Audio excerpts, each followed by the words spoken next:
खुशामदीद दोस्तों, राम राम सलाम। मैं हूं आपका भाई धर्मपाल मलिक। धर्मपाल मलिक यूट्यूब चैनल पर आप सबका स्वागत है। भाइयों, आज की हमारी वीडियो का टाइटल है हिस्ट्री ऑफ विलेज संगतपुरा। ये संगतपुरा आज के ज़िला जींद के अंदर एक छोटा सा गांव है। इसके अंदर मैलान गोत्र के जाट रहते हैं, जिनको हरियाणवी में ढांडा भी कहते हैं। और सन 1834 के अंदर ये गांव गांव मिर्जपुर से आए हुए लोगों ने बसाया था, क्योंकि इससे पहले जो यहाँ खेड़ा आबाद होता था वो जो है नी वो लोग उस खेड़े को छोड़कर चले गए थे। उस गांव का नाम था डेढ़पुरा, जिसे हरियाणवी में बिगाड़कर ढेढ़पुरा कर दिया गया था। जिन लोगों ने ये गांव बसाया था वो मंजू नाम का एक गांव बड़ौदा का आदमी था। चैल गोत्र उसका गोत्र था। और उसके परिवार के अंदर जो नहीं वो गांव के अंदर एक कुआं बना रहे थे। जो उसके परिवार के लोग थे वो उसकी ज़मीन आधे में थी, और दूसरी तरफ उसके दूसरे दादा के लड़के भाई थे जिनके 12 घर थे। तो वो उसे कहने लगे कि आधा खर्चा कुएं का देना पड़ेगा। लेकिन मंगू ने कहा, नहीं भाई, तागड़ी पागड़ी से लो, मेरी एक कुड्डी है तो मैं एक हिस्सा दूँगा। इस पर उनका थोड़ा मनमुटाव हो गया। तब मंगू ने कहा, अगर मैंने अपना ही आधा ही खर्चा देना है, मैं अपना खेड़ा ही अलग बसा लूँगा और अपना कुआं भी अलग खोद लूँगा और आपसे डेढ़ा बढ़िया गांव बसाऊँगा। तो उसने आकर के जहां आज का संगतपुरा गांव है वहां पर एक डेढ़पुरा नाम का गांव बसा दिया, और बाद में बिगड़कर उसका नाम ढेढ़पुरा हो गया। जैसा कि आपने अलखपुरा गांव सुना होगा, जो सेठ साजूराम का गांव था, वास्तव में उसका गांव का नाम अलेक्जेंडरपुरा था। आंसी के अंदर एक स्किनर साहब होते थे, स्किनर स्टेट होती थी। अलेक्जेंडर उसके लड़के का नाम था। उसने अपने लड़के के नाम पर एक गांव बसाया था जिसका नाम था अलेक्जेंडरपुरा, लेकिन बाद में बिगड़कर वो अलखपुरा हो गया।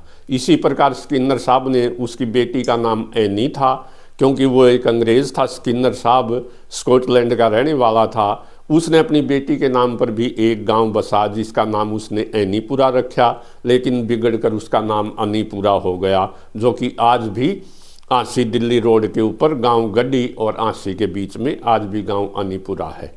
तो इसी प्रकार से स्किनर साहब ने अपने नाम से भी आंसी से भिवानी रोड के ऊपर एक गांव बसाया, स्किनरपुरा, जो बिगड़कर सिकंदरपुरा होगा, जिसको आजकल सिकंदरपुर कहते हैं।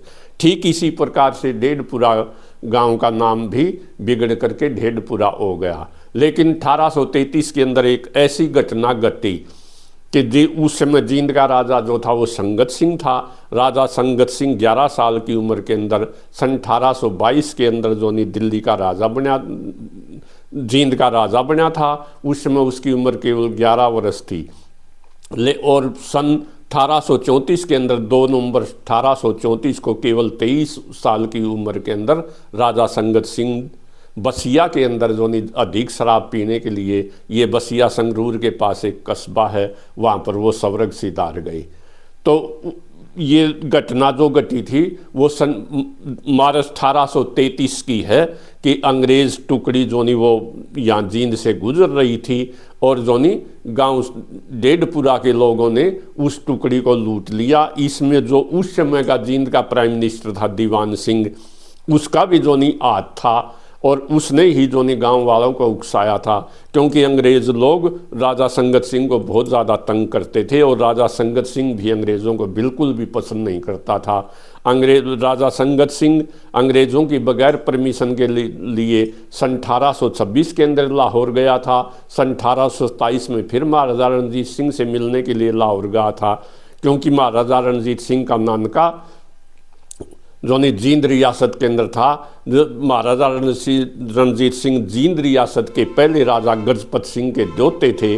उनकी माँ गजपत सिंह की लड़की राजकौर जो थी वो महासिंह के साथ गुजरावाला के अंदर ब्याही गई थी, और जो नहीं उसी की कोख से जो नहीं रानी राजकौर की कोख से ही महाराजा रणजीत सिंह का जन्म हुआ था। संगत सिंह का सगा दादा राजा भाग सिंह जो नहीं महाराजा रणजीत सिंह का सगा मामा था। इस प्रकार महाराजा रणजीत सिंह जो नहीं वो संगत सिंह को बहुत पसंद करता था, और उस महाराजा रणजीत सिंह ने संगत सिंह को ये भी कहा था, जब वो जवाहरलाल जी की के ऊपर माथा टेकने के लिए हिमाचल प्रदेश के अंदर आए तो साथ चलना है, और दीनानगर तक संगत सिंह जो नहीं वो साथ भी गए थे। महाराजा रणजीत सिंह ने कुछ गांव भी सतलुज के पार भी संगत सिंह को दे दिए थे, और संगत सिंह ने कुछ गांव जो नहीं अटैक करके भी सतलुज से इस तरफ जो नहीं जींद की तरफ उनके ऊपर कब्जा कर लिया था, क्योंकि किसी ज़माने में वो गांव महाराजा रणजीत सिंह के होते थे।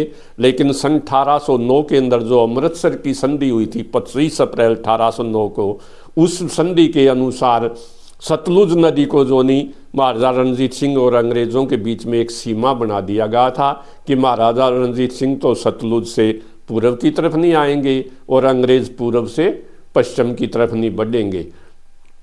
इस बात से अंग्रेज़ों को शक पैदा हुआ और उन्होंने उसकी महाराजा संगत सिंह की कुछ जोनी जायदाद जब्त भी कर ली जो लुधियाना के पास थी। राजा संगत सिंह 11 साल की उम्र में गद्दी पर बैठ गए थे।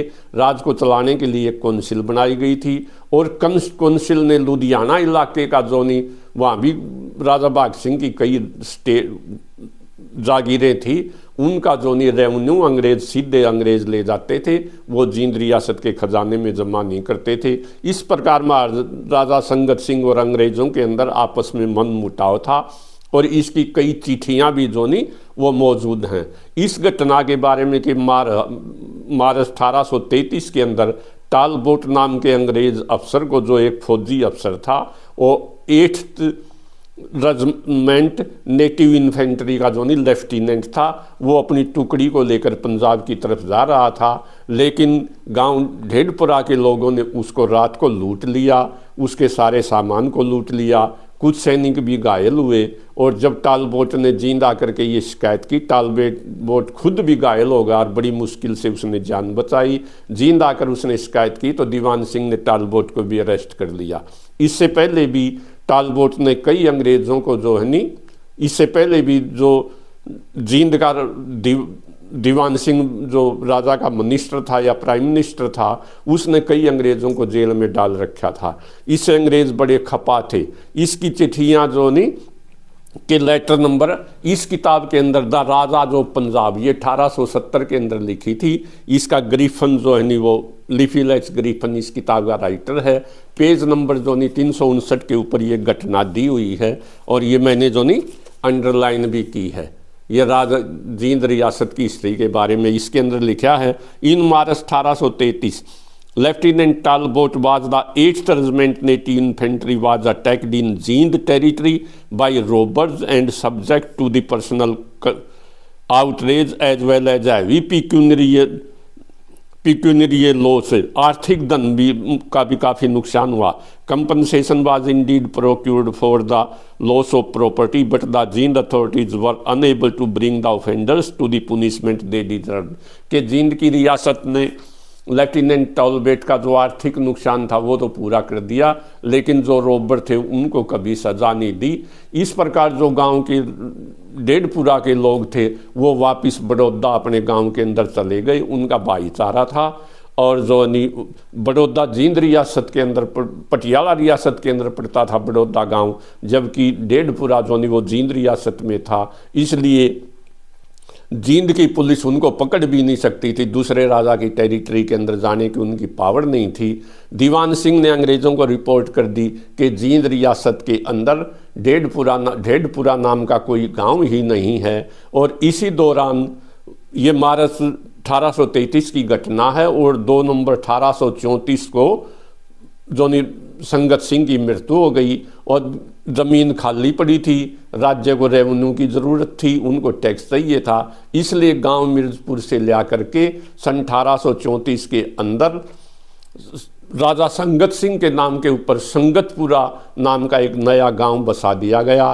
ढेडपुरा के खंडरात अब भी गांव जो नहीं संगतपुरा के पास है, बीच में सिर्फ सड़क है, लेकिन गांव मिर्जपुर के लोगों ने अपना नया गांव खेड़ा बांधा और उनका राजा संगत सिंह के नाम पर उस खेड़े का नाम संगतपुरा रखा। तो इस घटना की जो नहीं काफ़ी डिटेल के अंदर राजा जो पंजाब नामक किताब के अंदर इसका बारे में दिया गया है। इसी प्रकार से ये प्रोफेसर नफे सिंह ने किताब लिखी थी हिस्ट्री ऑफ जींद। इसके बारे में वो professor Nafe Singh page number 44 के ऊपर टालबोट के बारे में लिखते हैं, ये अंडरलाइन कर रखा मैंने। एक फिरंगी अधिकारी जिसे 1833 में लूटा हुआ अपमानित किया गया और काफ़ी नुकसान होते हुए भी राजा संगत सिंह फिरंगी के बार बार प्रार्थना या शिकायत करने पर भी सुनवाई नहीं की। राजा संगत सिंह फिरंगी वह ब्रिटिश सरकार का कट्टर विरोधी व शत्रु था। यह अधिकारी संभवतः जींद नगर के आसपास शायद ढेडपुरा गांव सीमा में लूटा गया था और वह पंजाब जा रहा था। संगत सिंह ने जींद में आना जाना सहित यहाँ से फिरंगियों का गुजरना बंद कर रखा था और आज्ञा उल्लंघन आरोप में कई जींद की कैद में भी पड़े थे कई अंग्रेज। और ये कोट करता राजगण पंजाब नाम की किताब से ये लाइनें वो लेता, प्रश्न नंबर 327, ये साइटेशन करता प्रोफेसर नफे सिंह। इसी प्रकार प्रोफेसर नफे सिंह इसी किताब के अंदर आगे लिखता, पेज नंबर 94 के ऊपर फिर जोनी राजा संगत सिंह के बारे में वो लिखते हैं। जुलाई 1822 से नवंबर 1834 तक जींद के राजा थे संगत सिंह। यह राजा अंग्रेजों का बैरी था। इसी ने संगरूर शहर को राजधानी बनाया था। गांव संगतपुरा का नाम भी इसी के नाम पर पड़ा लगता है। राजा का विवाह 1824 में शाहबाद के जागीरदार रणजीत सिंह की पुत्री समा कौर से हुआ था। राजा की नाबालिगी के समय फिरंगी रेजिमेंट ने लुधियाना की आबकारी का हिस्सा जींद को नहीं दिया। यही नाराजगी थी संगत सिंह की। दीवान सिंह राजा का सलाहकार था। वह उसकी गैर हाजिरी में रियासत का कर्ता धर्ता होता था। राजा की अनुपस्थिति यह अपनी मनमानी करता था और धन इकट्ठा करता था। जब अंग्रेज लेफ्टिनेंट टालबोट की जींद के पास एक गांव में लूट लिया गया, वह पंजाब की ओर जा रहा था और सुनवाई के स्थान पर राजा ने जेल में डाल दिया। जब गवर्नर जनरल ने उस ओर ध्यान देने को कहा तो भी राजा ने कोई परवाह नहीं की। 2 नवंबर 1834 को राजा बसिया में था कि अचानक उसे तकलीफ हुई। राजा को संगरूर ले जा रहा था कि अचानक रास्ते में ही जो वो सवरक सिधार गया और इस समय राजा संगत सिंह की आयु केवल 23 वर्ष थी। उसकी 3 रानियां थी लेकिन उसके कोई संतान नहीं थी। इसी जोनी गांव संगतपुरा के बारे में और इस घटना के बारे में जो है नी जींद रियासत सुमित कुमार ने ये किताब लिखी। अभी 1 फरवरी 2026 को इसका इनॉग्रेशन था। तो प्रोफेसर सुमित कुमार जो प्रिंसिपल हैं +2 तक के कॉलेज स्कूल में मेवात के अंदर, वो इस घटना का जिक्र जो नहीं पेज नंबर 113 के ऊपर बहुत डिटेल के अंदर करते हैं। वो लिखते हैं, एक घटना घटित हुई कि सन 1833 में 8वीं रेजिमेंट नेटिव इन्फेंट्री के लेफ्टिनेंट टालबोट पर जींद क्षेत्र में लुटेरों ने हमला कर दिया। उन्होंने इस ब्रिटिश सैन्य टुकड़ी को बुरी तरह लूटा व अन्य नुकसान पहुंचाया। इस घटना का कारण यह था कि दीवान वो या जो नहीं दीवान सिंह की जगह जो नहीं संगत सिंह लिखता है, उसको प्राइम मिनिस्टर की जगह दीवान लिखता है। संत सिंह ने राजा संगत सिंह से विचार विमर्श किया कि ये गोरे लोग अपने देश को लूट रहे हैं और अपने लोगों पर अत्याचार कर रहे हैं। इसलिए लेफ्टिनेंट टालबोट की अगुवाई में मार्च करने वाली सैन्य टुकड़ी जिसे जींद से होकर गुजरना है, उस पर हमले की योजना बनाई गई। यह हमला जींद से कुछ मील दूर ढेडपुरा गांव के में किया गया। जैसे ही लेफ्टिनेंट टालबोट गांव में पहुंचे, स्थानीय लोगों ने उन पर हमला कर दिया। इस अचानक हुई कार्रवाई के लिए अंग्रेज तैयार नहीं थे। दूसरा, उन्हें अपनी मित्र रियासत में ऐसे हमले की उम्मीद भी नहीं थी। गांव वाले पूरे आत्मविश्वास से अंग्रेज सिपाहियों पर टूट पड़े। रात का समय होने के कारण अंग्रेजों को कोई रास्ता नहीं सूझ रहा था कि इस अनजान क्षेत्र में कहाँ छिपा जाए। पूरी सैन्य टुकड़ी को बुरी तरह लूटा गया। कई सैनिक मारे गए व बहुत से घायल हुए। लेफ्टिनेंट टालबोट बड़ी मुश्किल से अपनी जान बचा पाए और किसी तरह बच निकलने में कामयाब हुए। ब्रिटिश अधिकारियों का जब इस बात की सूचना मिली तो तिलमिला उठे। उन्होंने राजा जींद को दिल्ली तलब कर लिया। विद्रोहियों पर सख्त से सख्त कार्रवाई अमल में लाने के आदेश दिए गए। राजा संगत सिंह ने नाराजगी प्रकट की और उन्हें खूब खरी खोटी सुनाई। ब्रिटिश अधिकारियों ने उन्हें बताया कि आपकी रियासत के नज़दीक लगते गांव ढेडपुरा में हमारी टुकड़ी पर हमला हुआ है, अतः सभी दोषी लोगों को पकड़कर दिल्ली भेजा जाए। राजा संगत सिंह वापिस जींद लौट आए। उन्होंने रियासत के तमाम ओहदेदारों की मीटिंग किले में बुलाई। राजा संगत सिंह पर सख्त कार्रवाई करने के दबाव के कारण दीवान सिंह संत सिंह को कोई उपाय सुझाने को कहा। दीवान संत सिंह एक बहुत ही बुद्धिमान व चतुर व्यक्ति था। उन्होंने सरकारी रिकॉर्ड में ढेडपुरा का नाम बदलकर संगतपुरा कर दिया। राजा संगत सिंह ने अपने दीवान संत सिंह से दिल्ली में ब्रिटिश गवर्नर जनरल को इतला भिजवाई कि जींद की हद में ढेडपुरा नाम का कोई गांव नहीं है। अंग्रेज अधिकारी इस बात से सहमत नहीं हुए। उन्होंने राजा संगत सिंह को उचित कार्रवाई करके रिपोर्ट दिल्ली भेजने को कहा। राजा संगत सिंह व उसके चाचा दिलवाले सिंह दोनों दिल्ली गए। वह सारे घटनाक्रम का दोषी दीवान संत सिंह को ठहरा दिया। कंपनी ने दीवान संत सिंह को गिरफ्तार करने का आदेश सुना दिया। राजा संगत सिंह ने आते ही संत सिंह की तमाम जायदाद की जब्ती का आदेश दे दिया। दीवान संत सिंह किसी तरह बचकर भाग निकलने में सफल रहा।